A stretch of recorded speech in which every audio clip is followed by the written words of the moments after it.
Good evening, everybody. Good evening, everybody.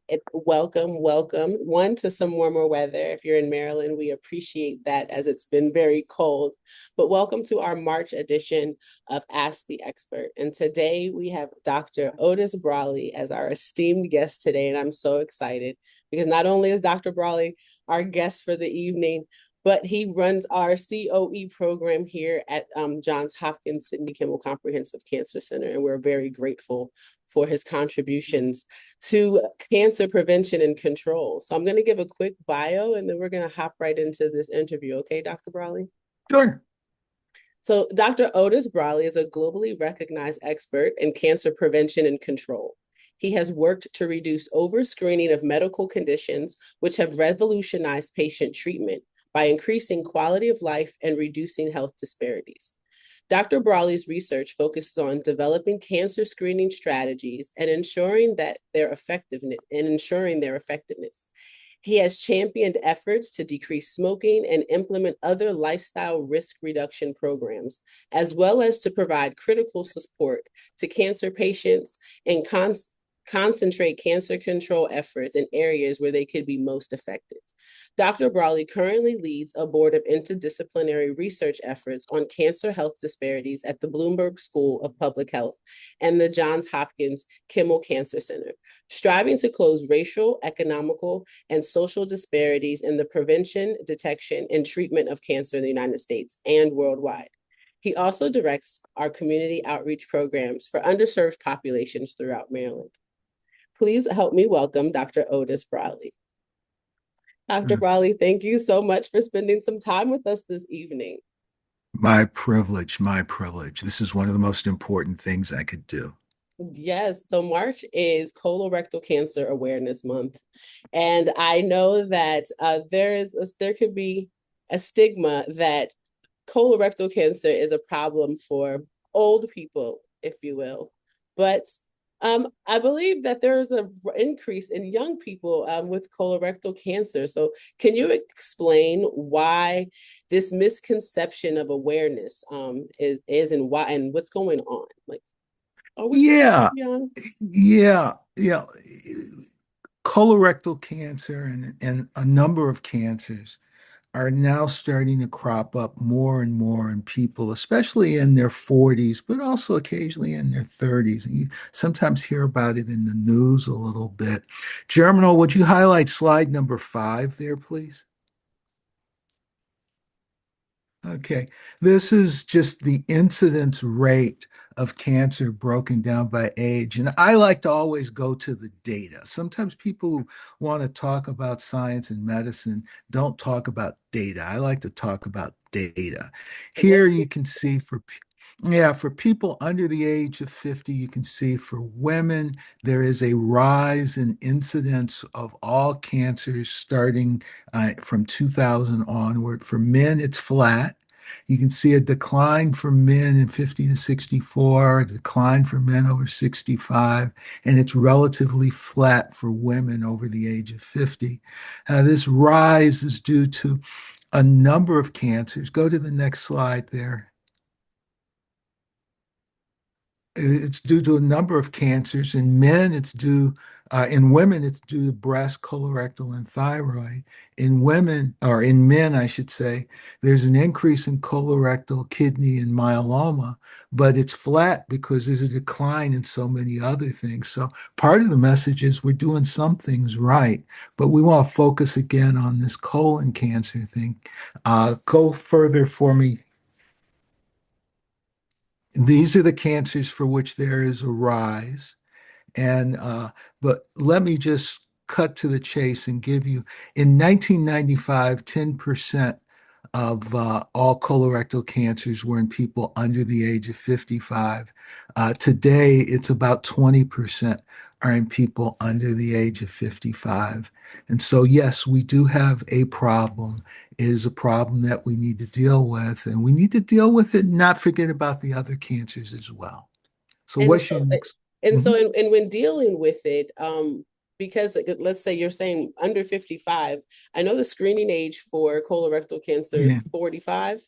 Yeah. And so, what about those who are not of screening age? What are some of those early signs and Yeah. symptoms that young people should be aware of? Yeah, well, we don't want people to start getting tests and being told there's nothing there. And if we start screening a lot of people in their 30s and 40s, that's what we're going to do.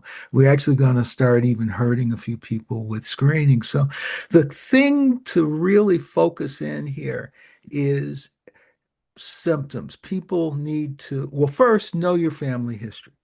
Okay. If you have a family where there have been people who were diagnosed with colorectal cancer in their 40s, occasionally we even hear about families where they're diagnosed in their 30s, they need to be working with a doctor and working with a doctor on a regular basis. And for them, the answer may very well be not screening, but surveillance for colorectal cancer.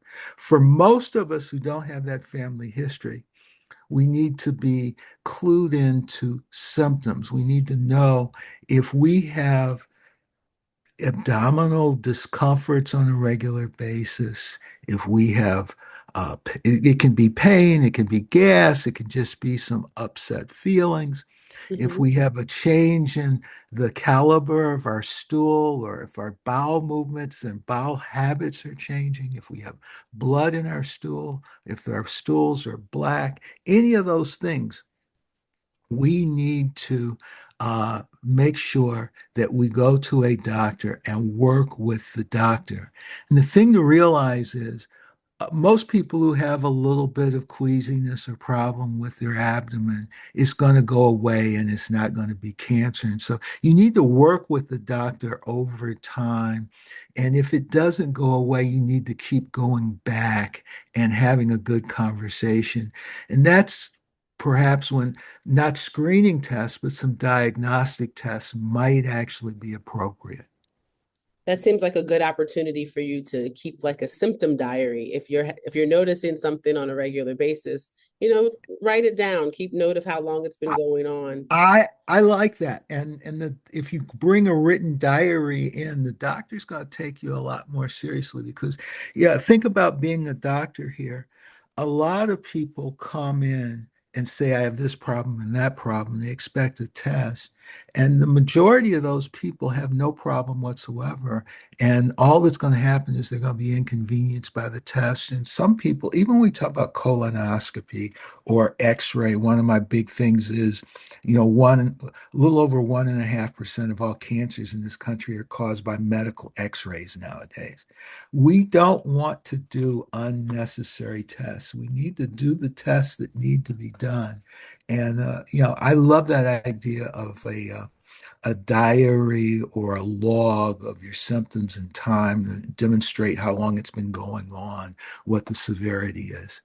Yeah, I think that's a great idea, especially when you don't really know what to think of. Like Mhm. you said, I could have an upset stomach every now and then, and it goes away. But when does it become a problem? And keeping track of that would be a very good way of noticing when it becomes a problem.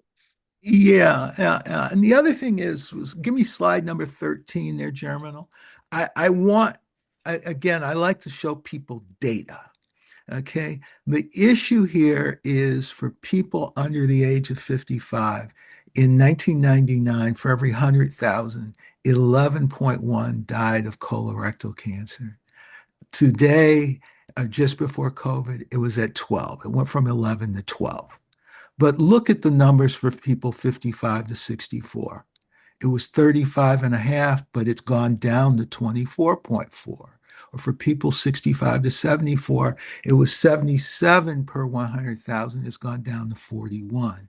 It's fascinating. We've had a dramatic decline in our risk of death for colorectal cancer for people over the age of 55, Right. while we've had a small rise. It is a rise, though, for Right. people under the age of 55. So And I that like leaves to me concerned. Like, Mhm. is this Mhm. our lifestyle habits or their Yeah. diet or exercise things that are Yeah, influencing these increases?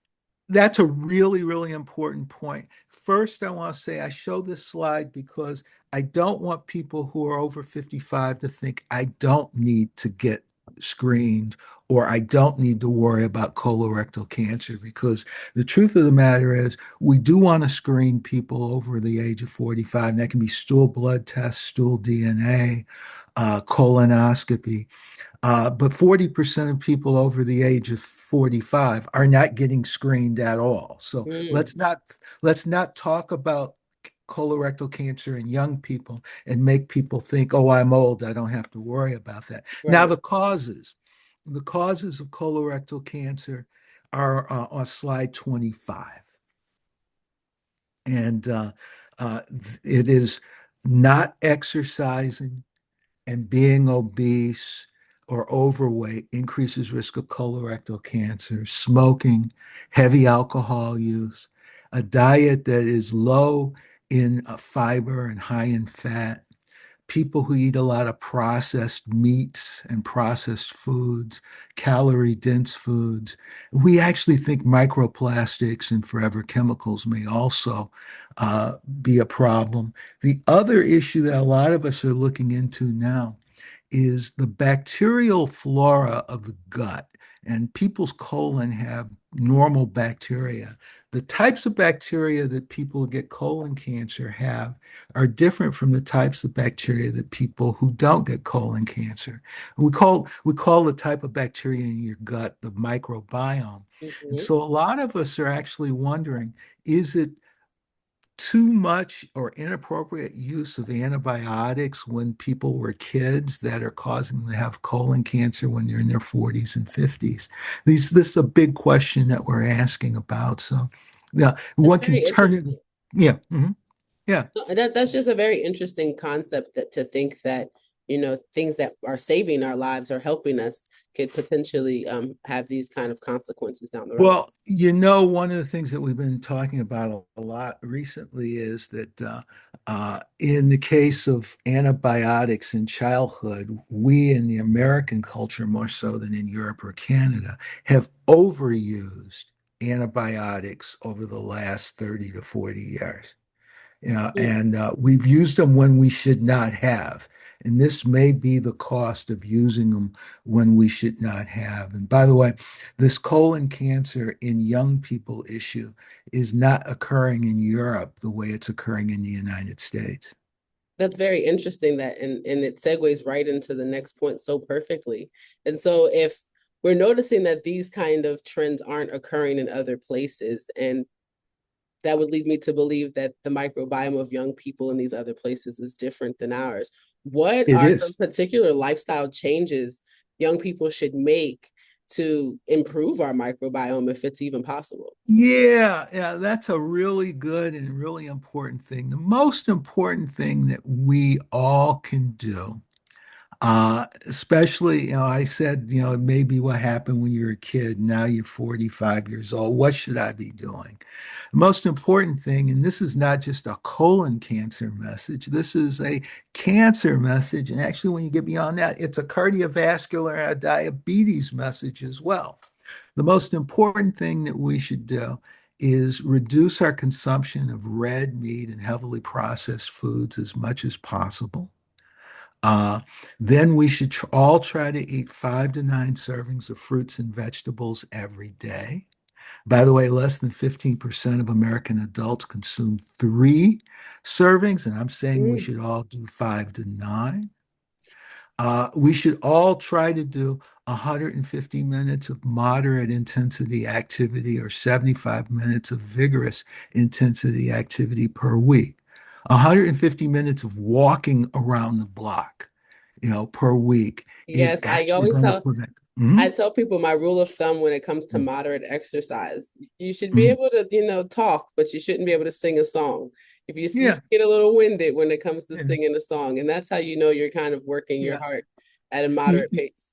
You know, half of the adults in the United States get that 150 minutes of moderate intensity activity or 75 minutes of vigorous activity per week. Half. And Hmm. then another quarter of us are couch potatoes, and we get no recreational activity at all. Okay, so 5 to 9 servings of fruits and vegetables per week, 150 minutes of moderate activity like walking or 75 minutes of vigorous activity. And of course, don't smoke. Yeah. Right? That's what we all should be doing. And then those of us who are over 45, some people think colonoscopy is king. Truth be told, stool blood testing, stool DNA testing done on a routine, regular basis, or colonoscopy, all of those things are good screening for people starting at 45. The wonderful thing about colonoscopy is it needs to be done every 10 years. The other things need to be done every 1 to 3 years. The bad thing about colonoscopy is it costs a lot of money and it takes Yeah. most people 2 days out of work. And that colonoscopy, that when it comes to a screening option, which means that this is a preventative thing, your insurance is taking care of it for the most part. Mhm. And so this at when it comes to this you need to be 45. Are that what should a young person know if they have a family history of colorectal cancer and getting screened? If you have a family history of colorectal cancer in young aged people in their 30s and 40s, please go to a doctor. By the way, we don't recommend screening for those people. We recommend Right. something called surveillance. And And can you that's explain what surveillance is? yeah, yeah. If you come from a family that has a large history of colorectal cancer, people in their 40s, for example, uh, the medical societies say that means that you ought to be getting a colonoscopy, not every 10 years. You need to be getting a colonoscopy every 3 years. Oh, And if you have ulcerative colitis or you have some of the inflammatory bowel diseases like Crohn's disease, those people need to be getting a colonoscopy every year. And when we talk about these people who are at higher risk, stool blood testing, stool DNA testing are not options for them. They need to talk about colonoscopy, the actual scoping. And that scoping, as I said, needs to be done more often than when you talk about normal screening. okay. That's good to know. And does my screening age change if I do have family members that have had colon cancer? If you have an extensive family history of early colon cancer, again, we don't call it screening, we call it The survey. surveillance. And we, yes, if you come to a doctor and say, my brother got colon cancer at the age of 43 or 44, we're going to start that surveillance with colonoscopy more in the middle 30s. Okay. And how can one advocate for themselves, if they know they have a family history or if they even just suspect because they've had some of the signs and symptoms? Mhm. How can they Well, advocate for themselves? I think the most important thing is to have a good, open, clear conversation with doctors and ask, uh, tell the doctor what you're expecting or why you shouldn't get this or why you shouldn't get that.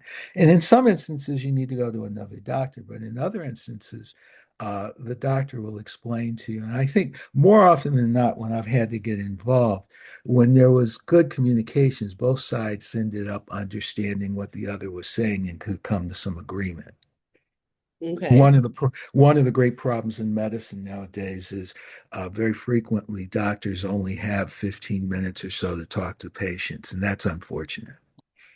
It is. And I hear in some models where they're trying to make that better. However, it would be nice sometimes to have more time with the provider Mhm. to explain some of these things. It can be intimidating, if you will. Now, when it Yeah, comes, yeah, yeah. I know. By the way, most doctors do not control how much time they get to spend with patients. That's administrators who do that. good to know, good to know. And so when we're talking about just overall awareness, what role does the community play in helping get Mhm. the word out about how colorectal cancer, because it seems like screening works from the numbers that you showed. Yeah, Screening yeah. works. Screening for colorectal cancer works well.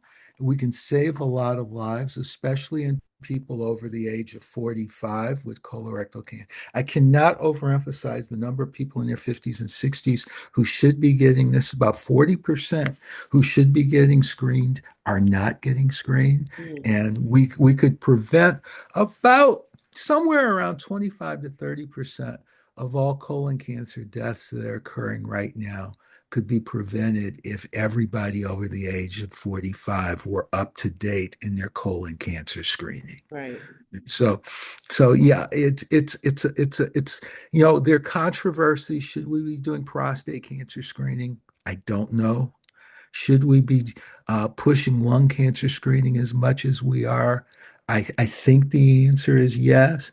But in the case of colon cancer, for certain, we could save a lot more lives if people got screened.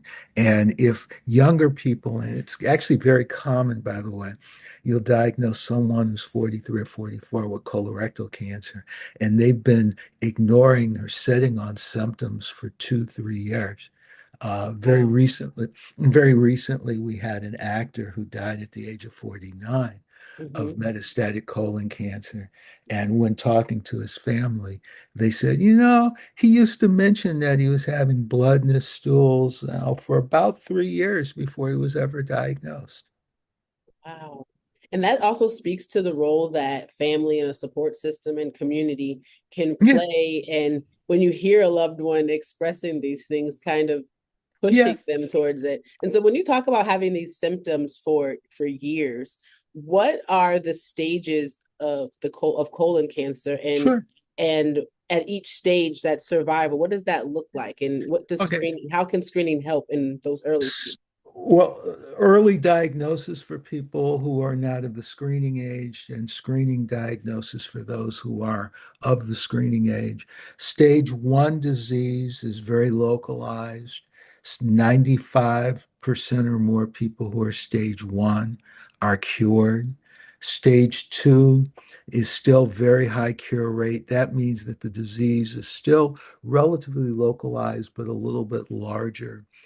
When we start getting into stage 3 and 4 disease, stage 3 disease is the disease has left the colon and gotten into lymph nodes inside the abdomen. We cure nowadays about 60% of stage 3 disease. Mhm. And then stage 4, where it is spread beyond the lymph nodes and into things like the liver, that is rarely curable. Perhaps 10% of stage 4 disease is curable. Still treatable, but not curable. And And and so if you get hence the stage reason we one, want to try early disease. Yeah. and in stage one, and you said it's pretty much curable. In a colonoscopy, they remove the cancer, the polyp. Sometimes, well, let's talk about what a polyp is. A polyp looks like an old-fashioned light bulb. Hmm. And it looks like if you think of the colon as a pipe, go inside that pipe and screw that light bulb into the wall. And when you're looking through the colonoscopy tube, you actually see that light bulb hanging there. And that a polyp is or is oftentimes, not all the time, a polyp is either a precancerous lesion or it's an early cancer. And we can sometimes put a lasso around the neck of that polyp, around the neck of that light bulb, and literally pull that polyp out. That's how you do a polypectomy. And frequently, that's all the patient needs is to have that done. Now, if the polyp is a little large or it's grown into the wall of the colon, we're going to have to treat that stage 1 colon cancer with a colon cancer surgery. But even then, that surgery is relatively minor. Sometimes we do it now with our Da Vinci robot, and we don't even cause people to have a significant abdominal scar, even. Oh, okay. I have a question in the chat for you Mhm. as we're talking Mhm. about colonoscopies. So they said, so is it really okay to not do a colonoscopy? I work and it's hard for me to take off several days for a Mhm. colonoscopy. Yeah, for screening. what many doctors don't even realize is the science to tell us that colonoscopy saves lives is based on some studies looking at stool blood testing. And what they did was they did stool blood testing on people, and people who had a positive stool blood test then got the colonoscopy. And we found out that we were saving lives, we were preventing deaths. And so, what I just told you in a backhanded way is the scientific studies that tell us that stool blood testing save lives are actually more sound than the scientific studies that tell us colonoscopy saves lives. I'm not saying colonoscopy doesn't save lives at all. I'm just saying the science to support stool blood testing is stronger than the science to support colonoscopy. So they're all good. The American Cancer Society, the U.S. Preventive Services Task Force, you want to go to Europe or you want to go to Canada, all of their medical agencies say the best test for you is the test that's most equally available to you. We are much more hung up on the fact that 40% of people get nothing than whether you get colonoscopy versus stool blood testing versus stool DNA. And like you said in the beginning, to be like very clear, this is for screening for those who That's are right. over the age of 45. And That's right. And as you said, the Affordable Care Act, Obamacare, and he said we mhm, can call it Obamacare because he cares and they don't. Uh, the Affordable Care Act says that if you get a screening test, your insurance should pay for it and you should have no copays associated with it. correct. And so with that, I interpret that all the time as make sure that you start this before there's a problem. Because if That's you right. come in there with questions, it no longer is a screening test. It now becomes a diagnostic test. And that That's right. incurs some type of cost. And I think that shocks a lot of people. And we go and tell family members that story. And then other Yeah, people don't go get tested or go get screened, I that's should say. So one more question in the chat. Let's see. It says, how can we take care of our colon to prevent this kind of cancer? again, one of the things, and I didn't mention this enough, we know that a risk factor for colon cancer is the obesity epidemic. And actually, if you go to slide number 20, this just goes to show you that in 1970, about 15% of American adults were obese. Today, it's over 40%. For Black women, it's over 60%. And you can see by 2030, we anticipate that it's going to near 50% of all American adults are obese. Obesity, or more importantly, energy imbalance, which is not enough exercise. I mean, it's consuming too many calories, not enough exercise to burn off that caloric energy, and then storing that caloric energy as obesity. We show obesity slides because it's easier to measure one's weight as opposed to how many calories an individual is eating every day. But it's the three things: too many calories consumed, not enough exercise to burn off those calories, and then storing those calories as obesity. You can see the United States leads the world in obesity. It is a driver of colorectal cancer. And when we talk about young people getting colorectal cancer, I want to point out in 1970, 4% of our kids were obese. Today, it's 20%. In the Black community, it's even worse, by the way. So trying to stay lean, trying to eat those 5 to 9 servings of fruits and vegetables per day, trying to get the appropriate exercise. Those are the most important things we can do to help support our colon. And it prevents diabetes, it prevents And heart cardiovascular disease, disease, yes. and it prevents about a dozen other cancers. Go back one slide there, Germinal. There's the list of cancers that are caused by obesity. Slide number 19. Now, it's a number of cancers that are caused Wow. by energy imbalance. You see, it even helps with breast cancer. And it makes sense with the colon being, the space where we absorb most of our nutrients. If we're put trash in, we get trash out, right? That's right. That's right. That's I right. have another question in the chat. It says you talked about family history, but what about history of another cancer? I'm going to assume of oneself, another cancer.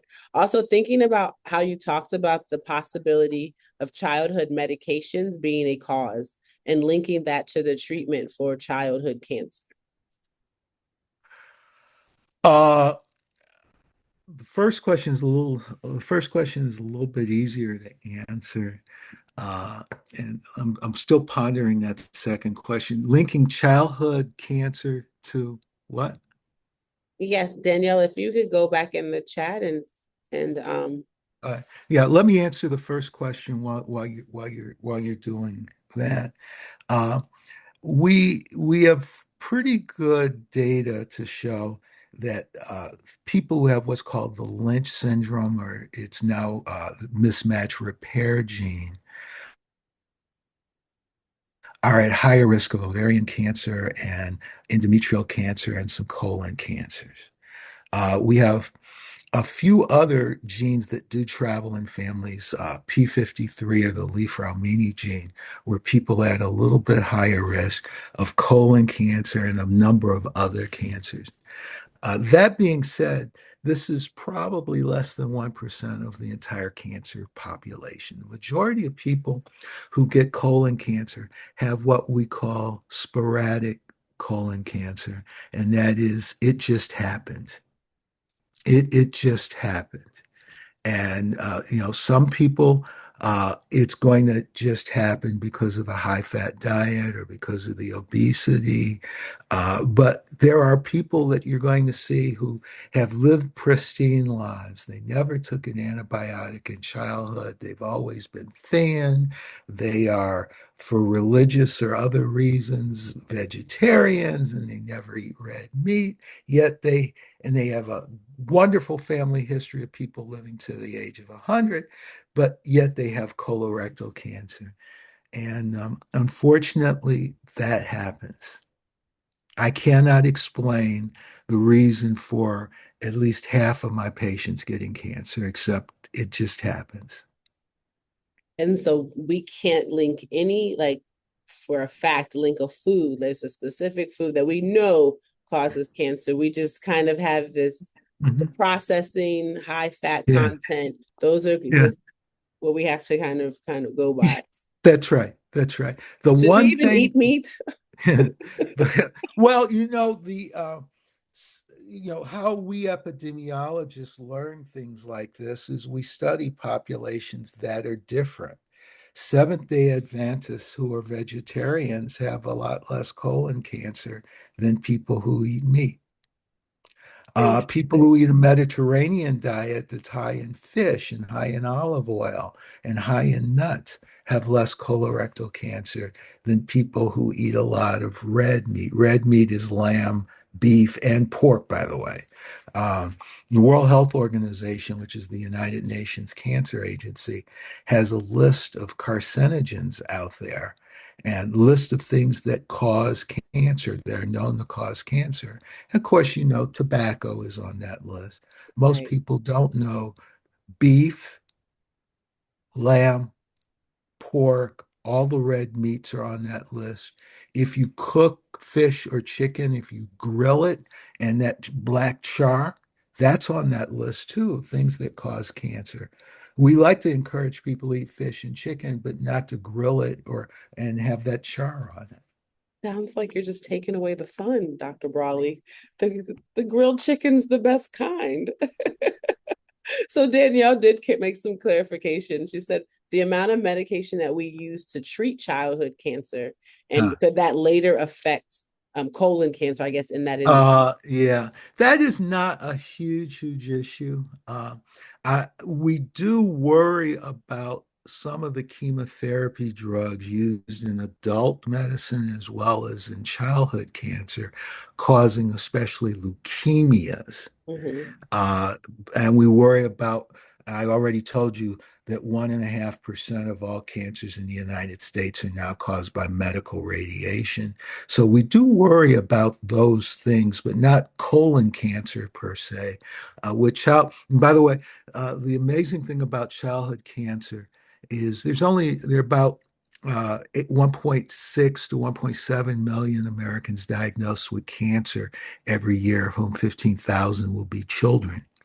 Uh, Children with cancer, the childhood cancers, very high survival rates, very, very high. 70% or more of kids with cancer will survive their cancer.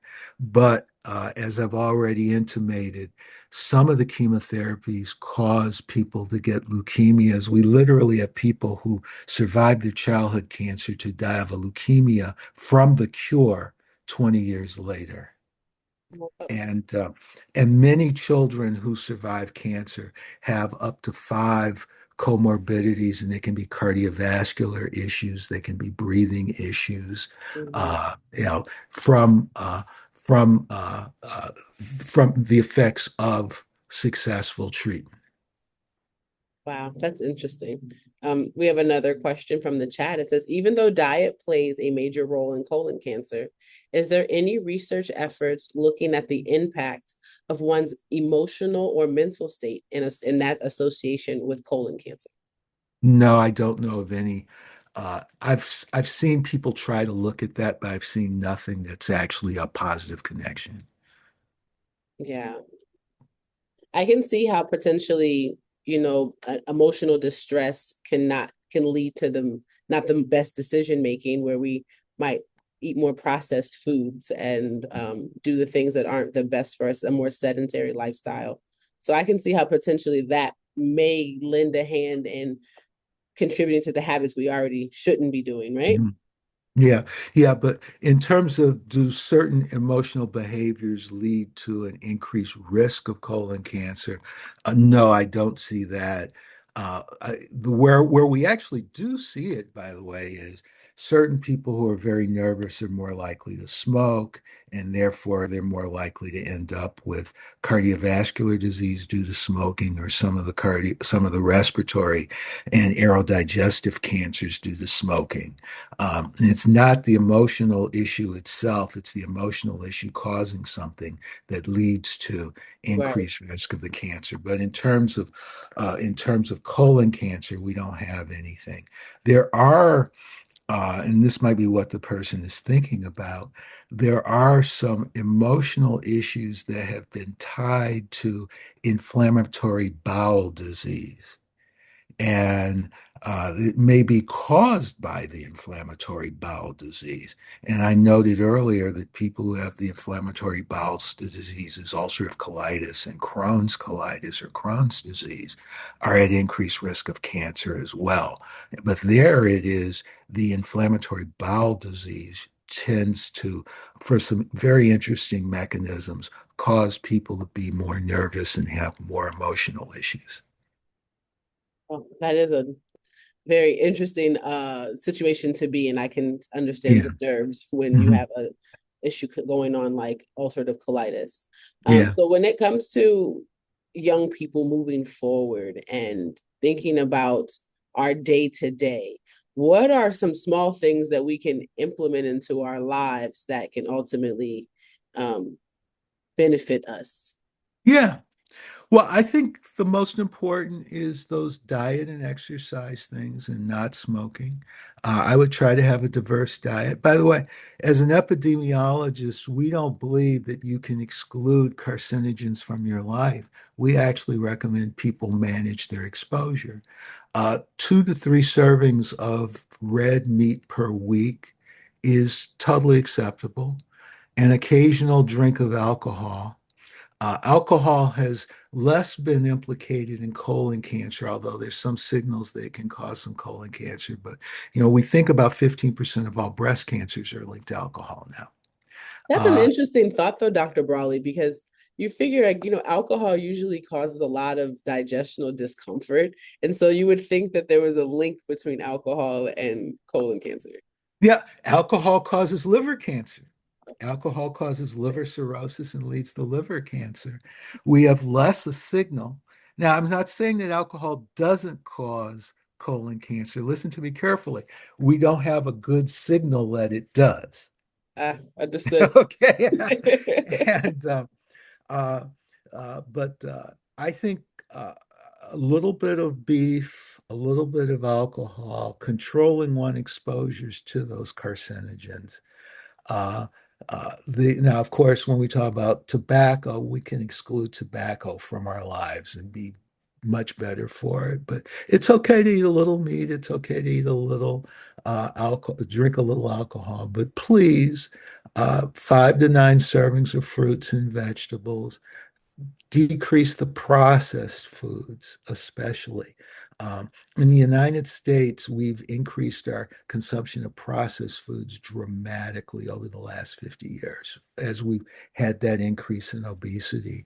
When we talk about what our kids eat and their cancer risk, we have good data to show that childhood weight gain in girls increases risk of breast cancer in the 40s, 50s, and 60s.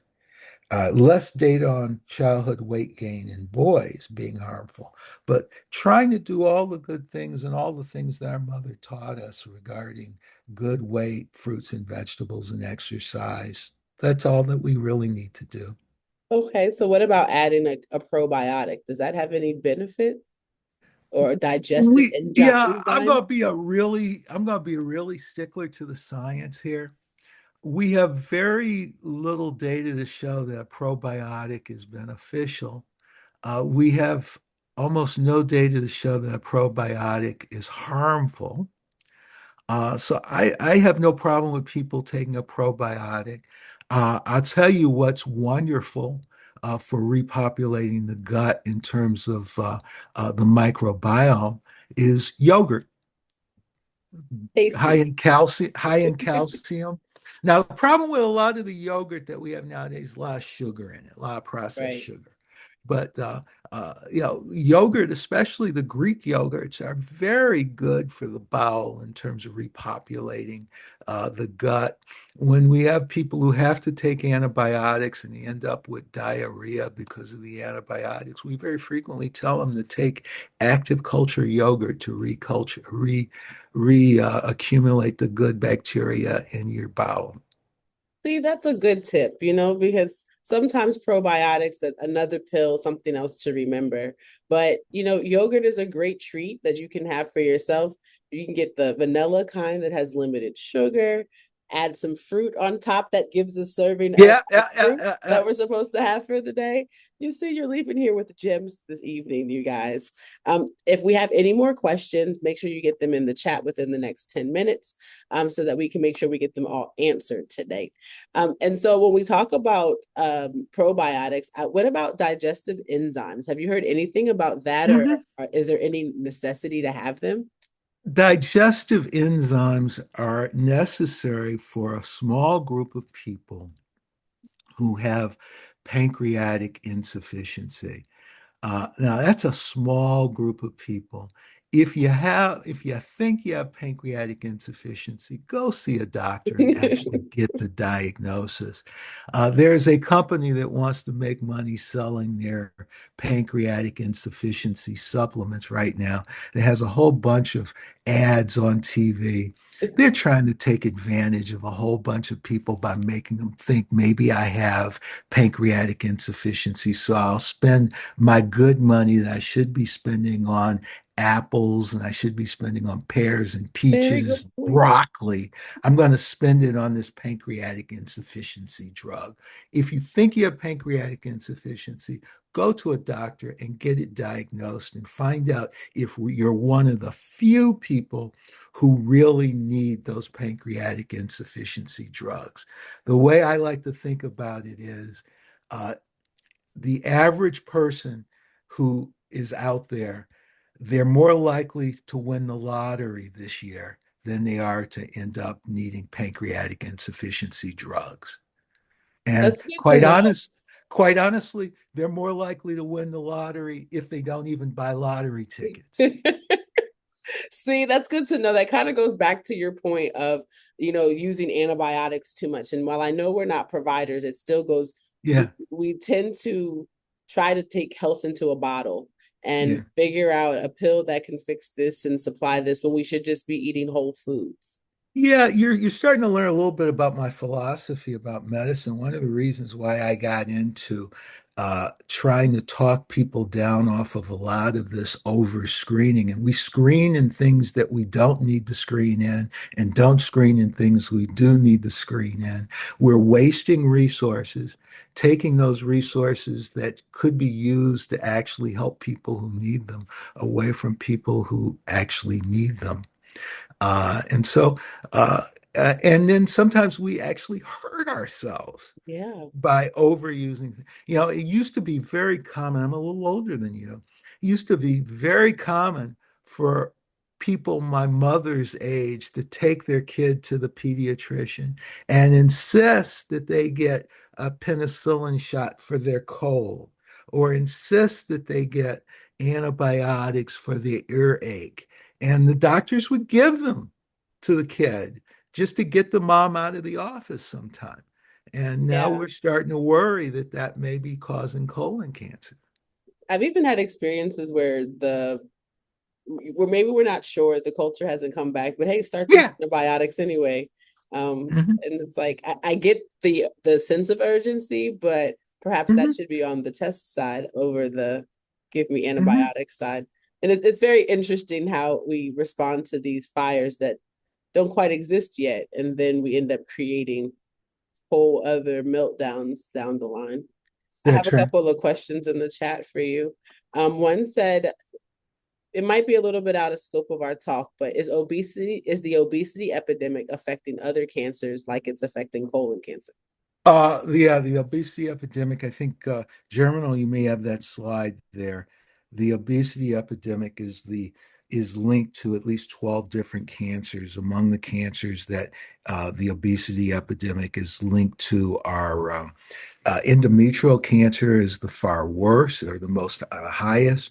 Esophagus cancer, liver cancer, stomach cancer, kidney cancer, brain tumors, multiple myeloma, pancreatic cancer, gallbladder cancer, ovarian cancer, breast cancer, especially breast cancer in postmenopausal women, and thyroid cancer. All of those have been linked to. All of those have been linked to the obesity epidemic. It's like our whole body, basically.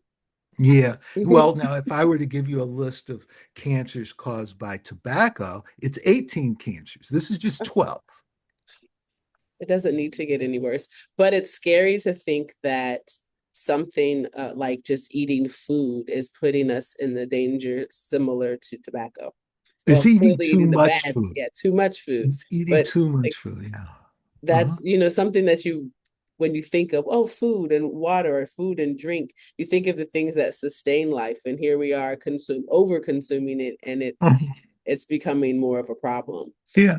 Yeah. Well, this is where the fat guy is going to give you advice on how to eat and how to make. If you can try to maintain an ideal body weight, you actually diminish your risk of cancer dramatically. And by saying I'm the fat guy, I'm admitting that is difficult. I am not blaming people for being obese.